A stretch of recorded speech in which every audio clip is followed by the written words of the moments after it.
We know that Google is tracking us. We agree to it when we set up our phones. So we wanted to figure out what exactly Google is learning about us throughout the day. So here's what we're going to do. We have two identical phones. The only difference between these two phones is this one is in airplane mode.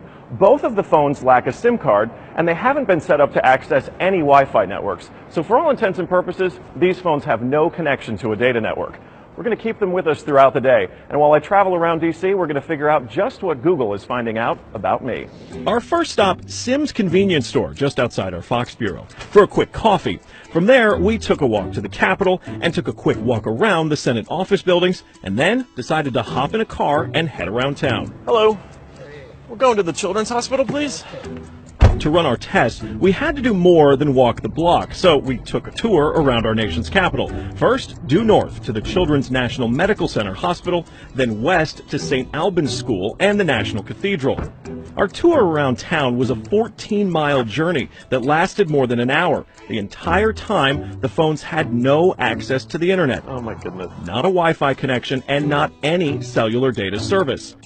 It almost seemed quaint to assume that Google wouldn't even be able to collect data on me. Let's head back to the bureau, my friend. Oh, that church is beautiful. Google's business model is simple. Collect data on its users and then use that data to sell targeted ads. It's a business model called surveillance capitalism. But does that critical data collection work even when your phones aren't connected? So we're back here at our Fox Bureau in DC, and we've got both of our phones exactly how we left with them. The only difference, really, I snapped a couple of bad selfies at the National Cathedral.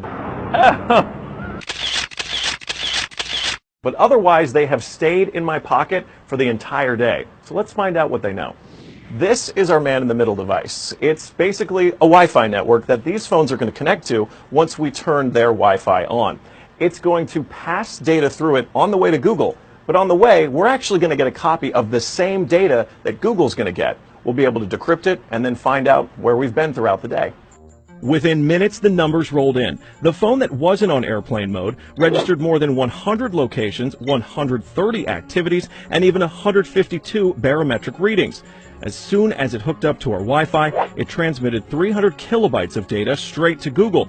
The phone even logged our exact locations, tracking us all around town, the Capitol, the hospital, the school, and the cathedral. Now you may notice what's missing here is the exact route that we took, but it got that data too. It knows when I got out of the car.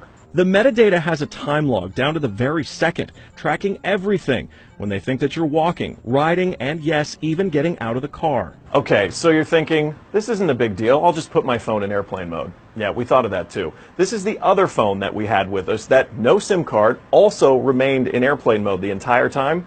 Let's see what kind of data it captured. The phone with airplane mode activated actually logged more locations and activities than the other phone, and it also transferred hundreds of kilobytes of data to Google as soon as it was activated. The only thing that's missing from this map is our stop at the Children's Hospital, but it still knows we were there. There it is. Exiting vehicle, 100% accuracy. Through complicated user agreements and free software, Google gets users to sign away their privacy for nothing. They're even following you in the places that most people would expect total privacy: government buildings, a children's hospital, a private school, a church.